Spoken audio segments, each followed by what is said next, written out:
मेरा नाम जुनेद है। हम कराची में रहते हैं। मैं घर वालों की इकलौती औलाद हूँ। मेरे अब्बू दूसरे शहर में होते हैं और मेरी अम्मी एक सरकारी मुलाजिम हैं। घर में सिर्फ मैं और अम्मी होती हैं। मैं कॉलेज से फ्री हुआ था और अपने लिए यूनिवर्सिटी देख रहा था। इन दिनों मेरी खाला अपनी बेटी के साथ हमारे घर आई हुई थी। मेरी कज़न का नाम शुमाइला है। खाला ने बताया कि शुमाइला ने भी कॉलेज मुकम्मल कर लिया है और मैं भी इसके लिए एक यूनिवर्सिटी देख रही हूँ।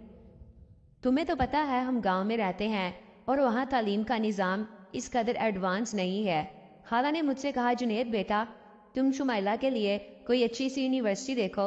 और किस्मत की करनी ऐसी हुई, मेरा और शुमाइला का एडमिशन एक ही यूनिवर्सिटी में हो गया।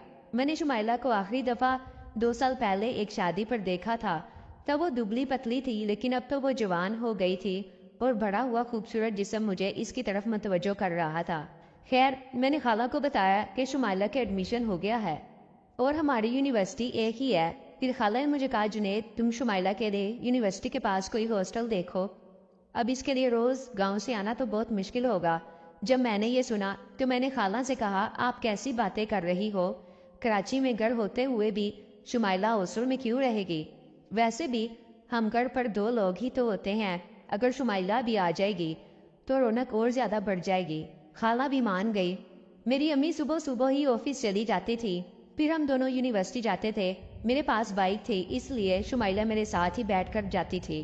पहले तो थोड़ा मुश्किल हुआ, लेकिन कुछ वक्त के बाद हमारी दोस्ती काफ़ी गहरी हो गई। लेकिन मैं कुछ और ही चाहता था और शायद किस्मत को भी वही मंजूर था। हमारे घर में 2 बाथरूम थे, एक नीचे वाले फ्लोर पर और दूसरा मेरे कमरे में।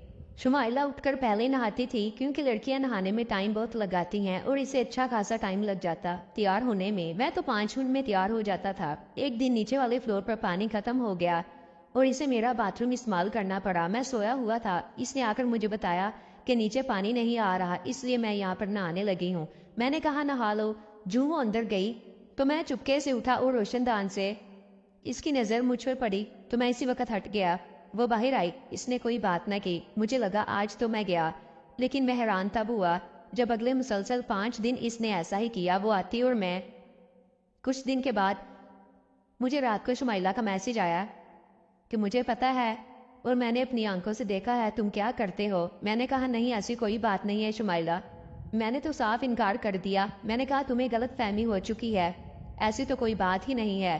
फिर मैंने बात को रफा दफा किया।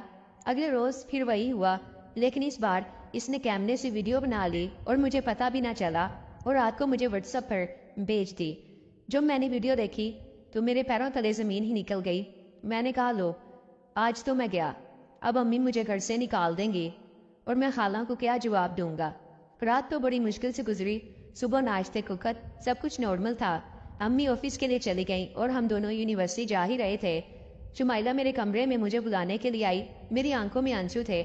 मुझे दुख था, ये मैंने क्या कर दिया, लेकिन इसने मुझे चुप करवाया और कहा, मैं भी यही चाहती हूँ। और हाँ, हम दोनों अच्छे कजन्स हैं और मैं हमेशा तुम्हारी इज्जत करती रहूंगी। फिर हम दोनों यूनिवर्सिटी चले गए। शाम को जब हम वापस आए तो शुमाइला खाना बना रही थी। मैं भी किचन में चला गया। इसकी तरफ से तो हाँ हो गई थी, बस कमी मेरी ही तरफ से थी और मुझे डर भी लग रहा था। इसने मुझे देखते हुए कहा, लगता है मुझे ही हिम्मत करना पड़ेगी। इतने में अम्मी आ गई। फिर हमने खाना खाया और सो गए। सुबह नाश्ते को वक्त शुमाइला ने अम्मी से कहा, खाला, मुझे आज यूनिवर्सिटी नहीं जाना, आज यूनिवर्सिटी में पार्टी है, इसलिए मैं घर पर ही रहकर पढ़ाई करूंगी। अम्मी ने कहा, ठीक है, अगर तुम नहीं जाओगी तो जुनेद भी नहीं जाएगा। शुक्र है तुमने मुझे बता दिया, नहीं तो इस बदतमीज ने तो सारा दिन उधर पार्टी में गुजार देना था। मैं तो माने चुप सा हो गया। फिर अम्मी चली गई। मैंने शुमाइला से कहा, ये तुमने क्या झूठ बोल दिया और क्यों बोला? फिर शुमाइला ने मुझे कहा, तुम्हें खुद पता चल जाएगा, तुम अपने कमरे में जाओ, मैं आती हूँ। कुछ देर के बाद शुमाइला टाइट फिटिंग ट्राउजर पहनकर कमरे में आई और इसने आते ही मुझे चारपाई पर धक्का दिया और